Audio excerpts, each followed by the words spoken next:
Here we have from the Scalacronica, written by Thomas Gray in the 1350s, an account of a close escape by Robert de Brus in 1307.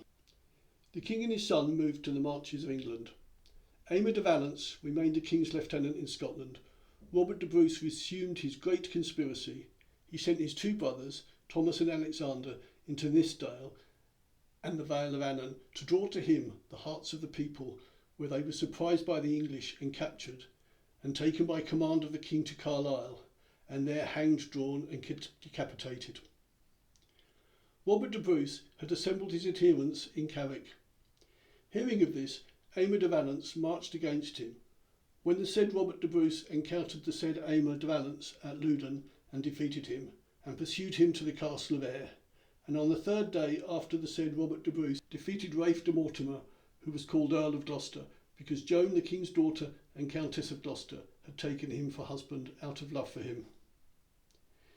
Him also he, Bruce, pursued to the castle of Ayr, and there besieged him until the English army came to his rescue, which army reduced the said Robert de Brus to such distress that he went afoot through the mountains, and from isle to isle, and at the same time in such plight as that occasionally he had nobody with him.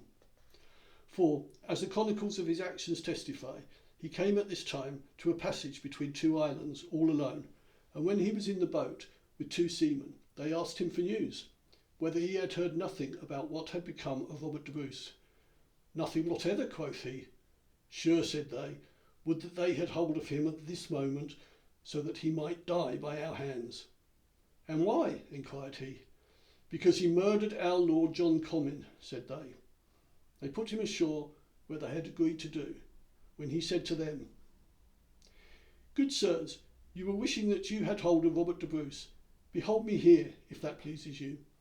And were it not that you had done me the courtesy to set me across this narrow passage, you should have had your wish. So he went on his way, exposed to perils such as these. Thank you for watching the YouTube channel of Medieval Chronicles, and please subscribe to hear more original texts from the English Middle Ages. Thank you from London, and goodbye.